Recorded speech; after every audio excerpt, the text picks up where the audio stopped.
तो हेलो ना, आपका एक नए वीडियो में स्वागत करता हूं। तो भाई जितने भी ऋतिक रोशन के फैंस हैं भाई, आप लोगों के लिए मैं एक से बढ़कर एक रिपोर्ट लेके आता ही रहता हूं। तो फिलहाल भाई तरण आदर्श साहब ने कुछ यहाँ पे पोस्ट किया जिसमें भाई कुछ ऐसी चीजें थी जिसको देखकर मैं ये कह सकूं कि this is a best, this is the best. क्यों भाई? थोड़ी देर के लिए मुझे तो ऐसा लगा कि यार ये किस लेवल पे कहानी जा रही है। देखो यहाँ पे अभी आप लोगों को ना मेरी बातें कुछ समझ में आ भी रही होंगी और कुछ बातें नहीं भी समझ में आ रही होंगी। हालांकि थंबनेल देख के आप लोगों को इतना तो समझ में आ गया होगा जब भी आप लोगों ने क्लिक किया कि यार कुछ ऐसी चीज हमें सुनने को मिलेगी जो कि अभी तक हमने नहीं देखी है हाल फिलहाल के दिनों में। ऐसा क्या है बताता हूं। वीडियो को लाइक कर दें, अगर आपका दिल करे चैनल को सब्सक्राइब कर दें।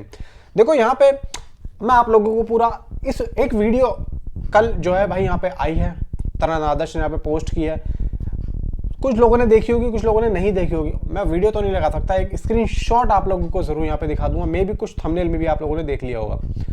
अब यहाँ पे इस वीडियो का पूरा ब्रेकडाउन करते हैं कि यहाँ पे क्या बात हो रही है और क्यों बात हो रही है और किस लिए बात हो रही है। देखो यहाँ पे सीधी सी बात है, आप लोगों ने देखा होगा ये वीडियो, नहीं देखा तो इस वीडियो के बाद आप लोग जाके जरूर देख लेना।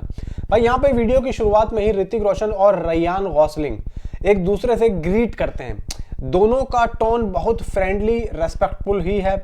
ये देखने से लगता भी है कि ये कोई कैजुअल चैट नहीं बल्कि एक स्पेशल ग्लोब कोलैब है ये जो वीडियो है।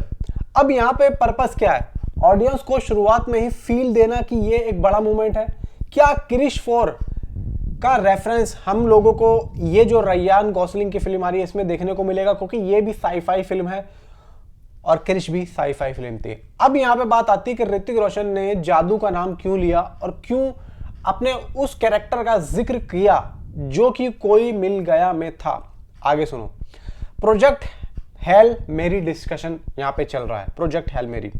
अब यहाँ पे बातें धीरे धीरे फिल्म प्रोजेक्ट हेल मेरी पर शिफ्ट होती हैं। रयान गॉसलिंग फिल्म के बारे में हिंट देना शुरू करते हैं, स्टोरी पे, कैरेक्टर पे, मतलब इस पे बारे में बात हो रही है।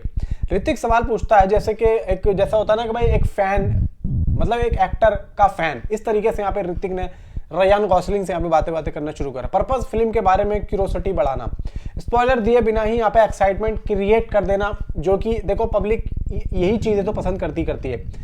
तीसरा, यहाँ पे ऋतिक रोशन ने जादू वाला मोमेंट काफी ज्यादा यहाँ पे देखो जो है मतलब बात की उस पे, और पब्लिक ने भी उस चीज पे काफी ज्यादा ध्यान दिया। अब यहीं पर ऋतिक रोशन अपनी फिल्म कोई मिल गया का रेफरेंस भी देते हैं। वो जादू एलियन का जिक्र करते हैं। क्यों?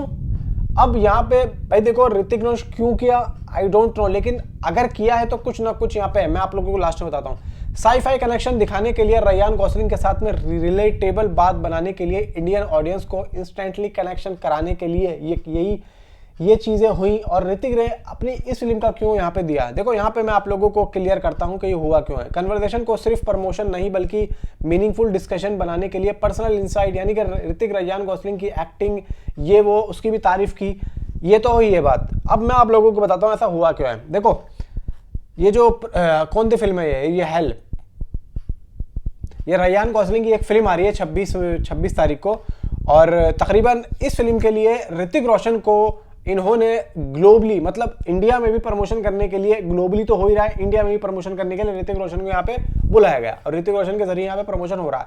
तो ऋतिक के सामने यहाँ पे बात हो रही है क्योंकि ये भी साई-फाई फिल्म है। तो ऋतिक रोशन ने अपनी कोई मिल गया फिल्म के बारे में बताया कि देखो हमने भी एक फिल्म की थी जो कि साई-फाई थी, जो कि जादू आता है, वो एलियन होता है। तो ये जो रयान गॉसलिंग की जो फिल्म है ये भी एक तरीके से साई-फाई फिल्म है। आई थिंक तो शायद इसमें भी एलियन वगैरह का जिक्र है, इसीलिए ऋतिक रोशन ने इसके बारे में यहाँ पे जिक्र किया। अब ऐसा हुआ क्यों है और क्रिश पे ही क्यों बातें हुई, ऐसा ऋतिक रोशन ने अचानक क्यों किया, जबकि इस टाइम पे क्रिश की न्यूज़ ही सबसे ज्यादा यहाँ पे हम लोग ऋतिक रोशन के जरिए यहाँ पे भाई देखो सुनना चाहते हैं। अब देखो बात ये आती है कि अगर फिल्म नहीं बनती तो आई थिंक तो ऋतिक रोशन इस पर बात भी नहीं करते। इसका मतलब यह है कि भाई देर सवेर सही ऋतिक रोशन फिल्म को लेके जरूर आएंगे वो लेके, और कहीं ना कहीं सबसे बड़ा कमबैक ऋतिक रोशन का यही फिल्म लेके आने वाली है।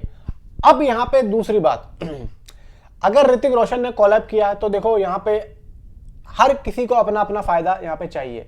तो मे भी यहाँ पे एक बात तो देखो माननी पड़ेगी ऋतिक की कि उनका जो माइंड है वो चल कितना रहा है। देखो यहाँ पे सिर्फ ऐसी सोर्सेस की तरफ से न्यूज आ रही है कि भाई जो ओवरसीज के कुछ ऐसे प्रोडक्शन हाउसेस से भी बात चल रही है ओवरसीज के। अब मैं ये नहीं कह सकता कि वो कौन सा प्रोडक्शन हाउसेस है जो क्रिश 4 पे पैसा लगाए। अब देखो भाई ओवरसीज वालों के लिए, भाई जो बाहर है उनके लिए तो बहुत ही छोटी सी बात है। क्रिश 4 का जो बजट है तकरीबन 650 या 700 करोड़ के आसपास, उनके लिए तो ये बहुत छोटी सी बात है। और अगर उनकी देखरेख में ये फिल्म बनती है तो भाई आप सोचो कि इंडिया फिर वो ओवरसीज तक में कितना ज्यादा प्रमोट होगी। बात समझ में आ रही होगी मेरी। तो यहाँ पे अगर ऋतिक रोशन भाई रैयान के साथ में यहाँ पे अगर गॉसिप कर रहे हैं तो कहीं ना कहीं मुझे ऐसा फील हो रहा है कि भाई यहाँ पे ऋतिक रोशन ने आधा काम क्रिश 4 को लेके आई थिंक सो यहाँ पे कर लिया है मे बी। वरना भाई यहाँ पे ऋतिक रोशन कभी भी भाई क्रिश 4 का जिक्र क्यों करेंगे यार। इससे पहले हमने और भी फिल्मों का देखा है, ऋतिक रोशन ने प्रमोट की है फिल्में, भाई कभी उन्होंने क्रिश 4 को लेके या फिर कभी अपनी किसी भी फिल्म को लेके ऐसा जिक्र नहीं किया। तो मे भी यहाँ पे देखो क्रिश 4 को अगर उन्होंने यहाँ पे नाम लेके बोला है तो कहीं ना कहीं कुछ ना कुछ यहाँ पे चल रहा है। मे भी हो सकता है कि भाई इस फिल्म जिस फिल्म को प्रमोट कर रहे हैं इस फिल्म के प्रोड्यूसर से बात चल रही हो या फिर ओवरसीज के किसी बड़े प्रोड्यूसर से बात कर। क्योंकि लास्ट टाइम हमने बात की थी कि भाई ऋतिक रोशन जो है बड़े बड़े प्रोडक्शन हाउस से बात कर रहा है। अब बात आती है कि भाई यहाँ पे इंडिया ही नहीं बल्कि हो सकता है ओवरसीज में भी यहाँ पे उनकी बातें चल रही हो। तो मे भी यहाँ पे कंफर्म तो मैं नहीं कहूंगा अभी, क्योंकि जब तक ऑफिशियली कंफर्मेशन नहीं आता।